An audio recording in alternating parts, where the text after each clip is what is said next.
शहरनामा में आपके साथ मैं हूं श्वेता त्रिपाठी। गाजियाबाद के वसुंधरा इलाके के सेक्टर 6 में स्थित आदित्य गार्डन अपार्टमेंट में लगी आग पर काबू पा लिया गया है। करीब 1 घंटे की कड़ी मशक्कत के बाद दमकल की 3 गाड़ियों की मदद से आग पर काबू पाया गया।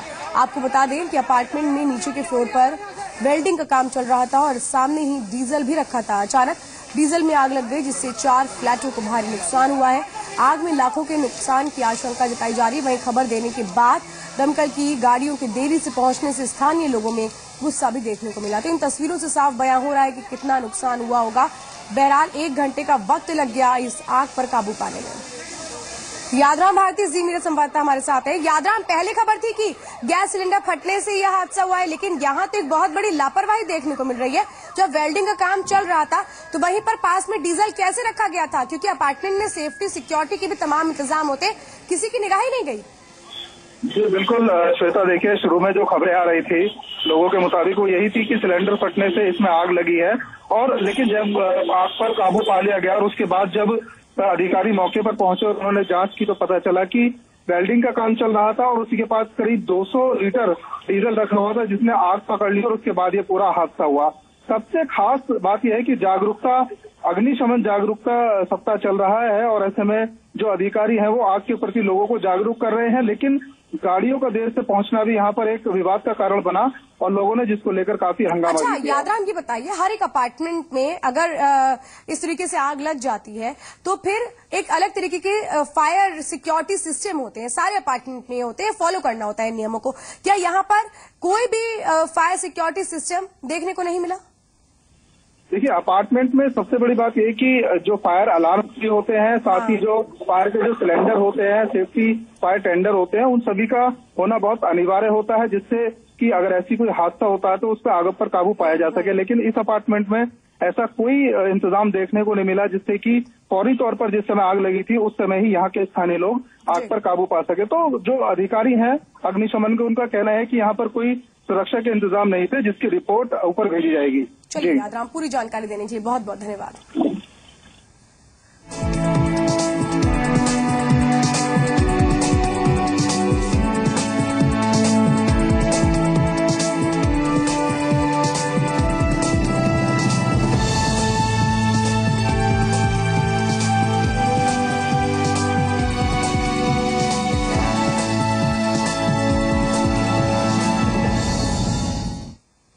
और चलिए अब बात करते हैं जी संगम की मुहिम की, जिसका एक बड़ा असर हुआ है। डॉक्टर्स पर हमलों के खिलाफ चलाई जा रही जी संगम की मुहिम के बाद खुद प्रदेश के राज्यपाल राम नाईक ने इलाहाबाद जाकर डॉक्टर रोहित से मुलाकात की। राज्यपाल राम नाईक ने डॉक्टर रोहित से मुलाकात करने के बाद भरोसा दिया कि वो इस मामले को मुख्यमंत्री के सामने रखेंगे और डीजीपी से भी इस मामले में दखल देने के लिए कहेंगे। राज्यपाल ने इस पूरे मामले पर गहरी चिंता जताई है। आपको बता दें कि जी संगम लगातार अपनी मुहिम के जरिए डॉक्टर्स पर होने वाले हमलों के खिलाफ आवाज उठा रहा है। इलाहाबाद में हुई घटना के बाद से ही जी संगम ने लगातार ये खबरें दिखाई हैं, जिसका असर अब दिखने लगा है। राज्यपाल के इलाहाबाद दौरे के बाद अब उम्मीद जगी है कि आगे प्रदेश सरकार ऐसे मामलों में गंभीर रुख अख्तियार करेगी और डॉक्टरों की सुरक्षा को लेकर कड़े कदम उठाए जाएंगे।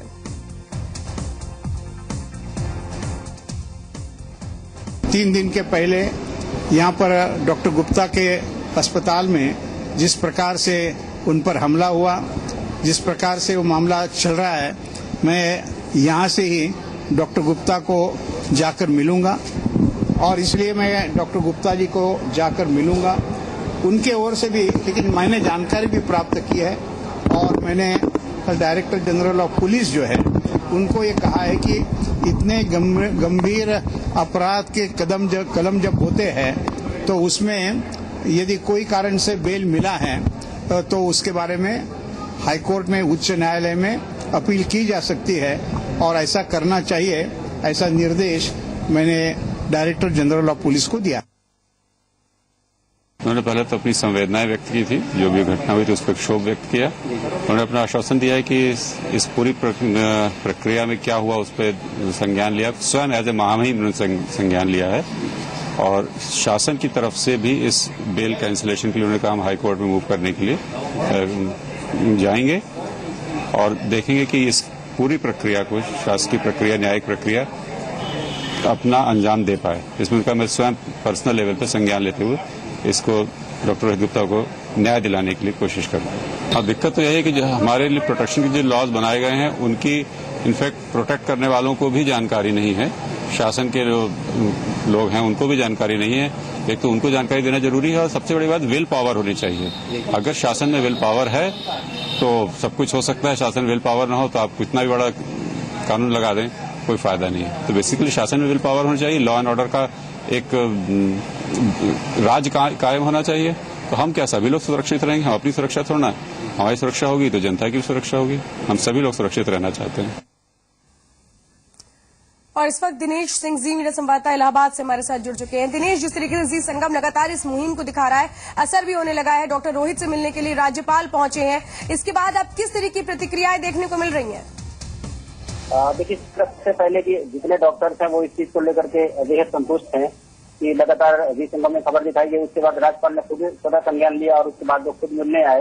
अब उनको थोड़ी सी उम्मीद जगी है कि उनकी सुरक्षा की जो बात चल रही तो सुरक्षा के इंतजाम कराए जाएंगे, क्योंकि राज्यपाल महोदय ने खुद आज कहा है, डीजीपी को यह निर्देश दिया है कि इस पूरे मामले में जो आरोपी छूट गए हैं जमानत से, उनसे फिर से दोबारा कार्रवाई के लिए आगे की प्रक्रिया शुरू किया जाए। और साथ ही साथ उन्होंने ये कहा है कि जो दूसरे डॉक्टर थे उनकी भी सुरक्षा के लिए पुख्ता इंतजाम किए जाएं। जो मेडिकल प्रोटेक्शन एक्ट बना हुआ है उसको सख्ती से लागू कराने के लिए भी मुख्यमंत्री से बात करेंगे। तो इस तरीके से देखा जाए तो राज्यपाल की तरफ से एक बड़ी पहल हुई है डॉक्टर्स की सुरक्षा को लेकर के, क्योंकि डॉक्टर्स की जो स्थिति इस समय आए दिन उनके साथ मारपीट होती है, तब उनके साथ हमले होते हैं और अस्पतालों में तोड़फोड़ होती है, जिसकी वजह से ना तो मरीज सुरक्षित रह जाते हैं कई बार, ना डॉक्टर सुरक्षित रह जाते हैं।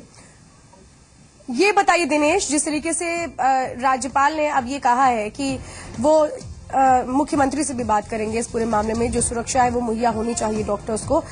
कहीं ना कहीं सुरक्षा का मुद्दा पहले भी उठता रहा है, लेकिन अब जिस तरीके से जी संगम ने इस मुहिम को दिखाया है और उसके बाद राज्यपाल ने भी एक आश्वासन दिया है, लगता है तेजी के साथ कदम बढ़ेंगे अब?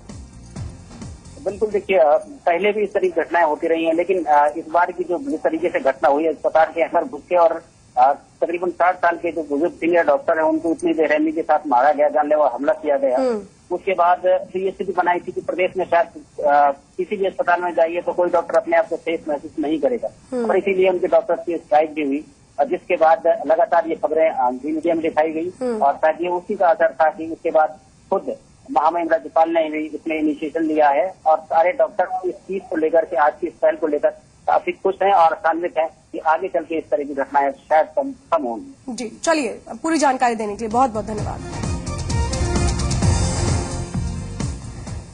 और आइए अब आपको बताते हैं कि डॉक्टर रोहित गुप्ता पर हमला क्यों हुआ था। दरअसल इलाहाबाद में पेट दर्द की शिकायत के बाद एक मरीज को आनंद अस्पताल में भर्ती कराया गया, जिसकी पिछले रविवार को इलाज के दौरान मौत हो गई।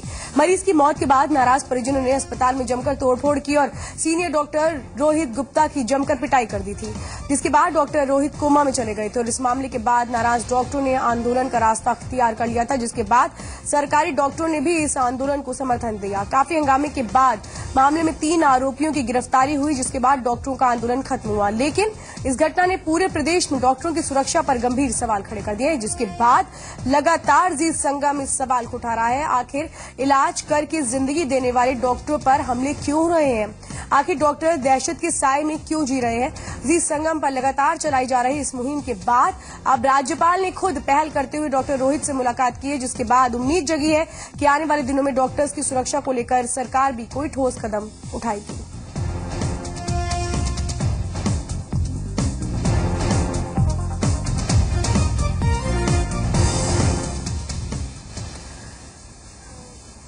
तो डॉक्टर्स की सुरक्षा को लेकर आईएमए और नर्सिंग होम एसोसिएशन ने अदालत में जाने का मन बना लिया। इनका कहना है कि वो अब कोर्ट की शरण लेंगे। दरअसल डॉक्टर रोहित पर हमला करने के आरोपी की एक ही दिन में बेल हो जाने से नाराज है। अब सवाल तो यही उठता है कि गिरफ्तारी तो हो जाती है, लेकिन बेल भी उतनी ही जल्दी से हो जाती है, तो फिर क्या महज दिखावा भर होती है ये गिरफ्तारियां? अवनीश विद्यार्थी जी मीडिया संवाददाता हमारे साथ है। अवनीश, बहुत अहम सवाल तो यही है कि गिरफ्तारी हो गई, इसके बाद जो आरोपी है वो एक दिन में बेल पर छूट भी जाता है, तो आखिर क्या ये दिखावा भर हो रहा है या वाकई गंभीर है सरकार डॉक्टरों को सुरक्षा देने के मामले में? देखिए, जो एक्ट आया था 2013 का, उस एक्ट में भी ये प्रावधान था कि अगर डॉक्टर्स के या उनके संस्थान पर किसी तरह का हमला होता है तो ऐसे में नॉन अवेलेबल ऑफेंस माना जाएगा और इसके अलावा उसमें जो है 3 साल की कम से कम सजा और 50,000 रुपए का जुर्माना, इस तरह के प्रावधान जो है वो किए गए थे। लेकिन कहीं न कहीं इन सब चीजों में जो प्रशासनिक भूमिका है, उनकी लापरवाही, कहीं न कहीं इस तरह के मामलों की अनदेखी, शायद ये सारी वजह है। और फिर नियम कानून जो है उनको लागू कर पाने में शिथिलता, ये सारी ऐसी वजह हैं जो वजह बनती हैं इस तरह की घटनाओं में जल्दी अपराधियों की बेल हो जाती है या फिर उनको वो बरी हो जाते हैं आसानी से। तो ये सारी ऐसी चीजें जिसको लेकर के ऐसा नहीं लगता कि कहीं ना कहीं इन पूरे मामलों में जब भी डॉक्टर्स के साथ इस तरह से बदसलूकी होती है, मारपीट होती है, प्रशासन दरअसल गंभीरता से नहीं लेता, इसलिए लोगों की हिम्मत बढ़ जाती है, डॉक्टर्स को सॉफ्ट टारगेट समझते हैं, मारपीट कर देते हैं? इसमें दो चीजें दिखाई पड़ती है। एक तो ये कि डॉक्टर्स के बीच बहुत ज्यादा एकता नहीं होती है, कोई बहुत बड़ा गठजोड़ या एक तरीके से कहें तो एकजुट होकर के नहीं दिखाई पड़ते, क्योंकि अलग अलग व्यवसायों में अलग अलग तरीके से अपने अपने कामों में व्यस्त होते हैं। तो इस नाते कोई ताकत के तौर पर नहीं उभर के सामने आते होते हैं, इसीलिए प्रशासन को आसान पड़ता है उनको समझाना बुझाना और फिर उनको अपने प्रोफेशन और काम धाम या तमाम सारी जो उनके सिस्टम है उनको देखने में ज्यादा जो है दिलचस्पी रहती है। तो इस नाते जो है वो उनकी अनदेखी इस तरह के मामलों की होती है और इस मामले में भी देखने को मिला। इसीलिए जो नर्सिंग होम एसोसिएशन है या फिर IMA है वो सभी इस पूरे मामले में अदालत में जाने का मन बना रहे हैं। और इसकी वजह ये है कि जो अमेंडमेंट एक्ट जो आया था, मेडिकल प्रोटेक्शन एक्ट, उस एक्ट के अंदर जो है कई सारी खामियां थी और उन खामियों में ज्यादा ये दिखाई पड़ रहा था कि नर्सिंग होम और डॉक्टर्स पर शिकंजा कसने की कवायद जो है वो ज्यादा हो रही थी, बजाय इससे कि उनको प्रोटेक्ट किया जाए। चलिए अवनीश, पूरी जानकारी देने के लिए बहुत बहुत धन्यवाद। तो हाल के दिनों में अस्पतालों में तोड़फोड़ और डॉक्टर्स पर हमले के मामले बढ़े हैं। मजबूरन डॉक्टर्स को स्ट्राइक करनी पड़ी है। इलाहाबाद में 12 अप्रैल को मरीज की मौत के बाद हंगामा हुआ। 30 मार्च को नोएडा में जिला अस्पताल में दबंगों ने डॉक्टर को जमकर पीट दिया। मेरठ में हॉस्पिटल के बिल को लेकर एक डॉक्टर से मारपीट हुई और आरोपी नेता एक दिन में छूट गया। तो वहीं मुरादाबाद में दर्जनों ऐसी घटनाएं हो चुकी हैं जब मरीजों के परिजनों ने डॉक्टर से मारपीट और अस्पताल में तोड़फोड़ कर दी। अमूमन मारपीट और तोड़फोड़ की घटनाएं डिलीवरी और एक्सीडेंट के केसेस में ज्यादा सामने आती हैं और वजह बनती है डॉक्टरों को काम करने देने की बजाय उन पर बनाया गया बेजा दबाव। सवाल उठता है कि डॉक्टरों पर बेजा दबाव बनाना और उनसे मारपीट करना कहां तक जायज है? आखिर डॉक्टरों पर हमला करने वाले ये कब सोचेंगे कि उनका गुस्सा कितनों की जान पर भारी पड़ सकता है? आखिर क्यों हर बार डॉक्टर्स को ही निशाना बनाया जाता है? क्या इसलिए क्योंकि वो सबसे आसान निशाने होते हैं? आखिर इस पेशे को लेकर लोगों की सामाजिक सोच क्यों नहीं बदलती?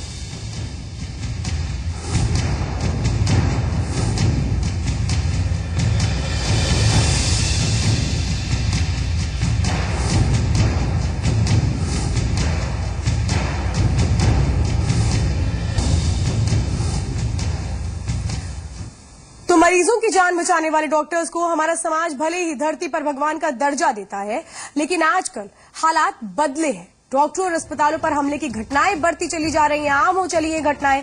पिछले कुछ दिनों में डॉक्टरों पर हमले की घटनाएं जिस तरह से बढ़ी हैं, उससे वाराणसी के डॉक्टर इस कदर खौफजदा है कि ज्यादातर अस्पतालों में CCTV कैमरे लगाए जा रहे हैं। सभी बड़े अस्पताल पहले CCTV से लैस है, लेकिन अब छोटे अस्पताल और नर्सिंग होम्स में भी CCTV लगाए जा रहे हैं। कई डॉक्टरों का तो यहां तक कहना है कि उन्हें डर डर कर इलाज करना पड़ता है। CCTV इसलिए लगाए जाते हैं ताकि किसी मुश्किल स्थिति में डॉक्टर मरीजों के परिजनों को समझा सके कि उन्होंने मरीज का इलाज अच्छी तरह से किया है। तो वहीं डॉक्टरों के मुताबिक CCTV लगे होने का सबसे बड़ा फायदा यह है कि किसी भी घटना की सही तस्वीर लोगों के सामने दिखती है। समस्याएं चल रही हैं जो अभी हुआ है, इलाहाबाद में हुआ है, वो सब चीजें देखते हुए भाई आगे अब मेडिकल लाइन में सबसे बड़ी समस्या है कि अब किस तरह से आदमी इलाज करे लोगों का। सोचता है कैसे इलाज करे, इलाज के दौरान क्या होगा क्या नहीं होगा। ये सब चीजें एक तरह से जैसे बनी हुई है कि भाई आदमी इलाज भी करे ठीक भी ना हो, सारी समस्याएं जुड़ी रहती हैं, डर डर के इलाज करना पड़ता है इसमें। तो वहीं कानपुर के हैलेट अस्पताल में भी काम करने वाले रेजिडेंट डॉक्टर अभिजीत ने अपनी आप बीती सुनाई।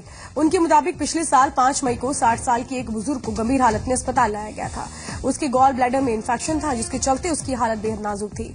डॉक्टर अभिजीत के मुताबिक उन्होंने पूरी शिद्दत से मरीज का इलाज किया, लेकिन इलाज के दौरान उसकी मौत हो गई, जिसके बाद मरीज के परिजनों ने लापरवाही का आरोप लगाते हुए डॉक्टर को मारना पीटना शुरू कर दिया।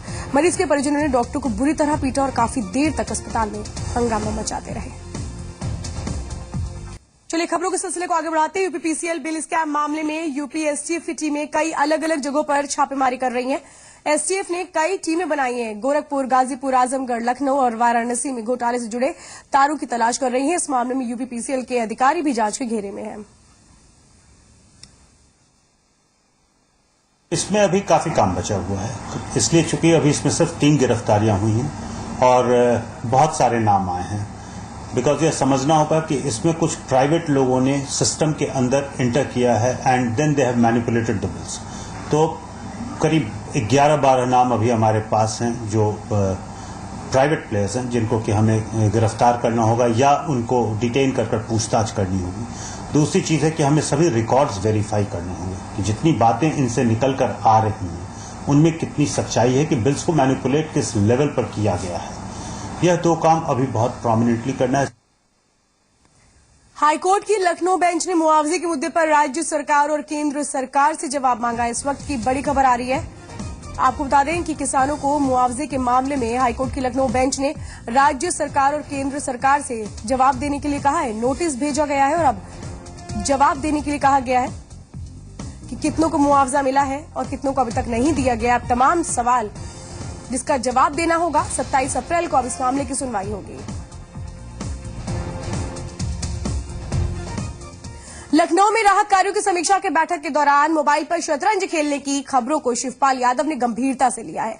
उन्होंने गेम खेलते पकड़े गए अफसर आलोक कुमार को चेतावनी देते हुए कहा है कि ये पहला मामला है, आगे से ऐसा किया तो कड़ी कार्रवाई होगी। दरअसल लखनऊ के योजना भवन में शुक्रवार को सिंचाई मंत्री किसानों को हुए नुकसान पर राहत देने के लिए अफसरों से बात कर रहे थे और इस दौरान राजस्व परिषद के आयुक्त और सचिव आलोक कुमार अपने मोबाइल पर शतरंज खेल रहे थे। आलोक कुमार शतरंज खेलने में इतने मशगूल थे कि उन्हें आसपास की खबर ही नहीं थी। इस मामले में जब उनसे पूछताछ की गई तो उन्होंने इसे पूरी तरह नकार दिया, लेकिन उनकी हरकत कैमरे में कैद हो चुकी है। सवाल ये खड़ा हो रहा है कि एक तरफ तो किसान फसलों की बर्बादी के बाद खुदकुशी करने पर मजबूर है, तो दूसरी तरफ अफसर मनोरंजन में मशगूल नजर आ रहे हैं। बैठक में कितनी गंभीरता दिखाई जा रही है, तस्वीरों में साफ बयां हो रही है। देखिए, कुछ अधिकारियों ने बहुत अच्छा काम किया। कुछ अधिकारियों को मेरी भी नजर में आ गए, मैंने देख लिया है और एक मौका दे दिया है। उनसे कह भी दिया है कि संवेदनशीलता दिखाएं और उनको निर्देश भी दे दिया है। कमिश्नर साहिबान को भी दे दिया है, सभी जिला अधिकारियों को भी दे दिया है। एक मौका दे दिया है, संवेदनशीलता दिखा दें और अगर नहीं खरे उतरेंगे तो फिर वो अधिकारी अब बख्शे नहीं जाएंगे।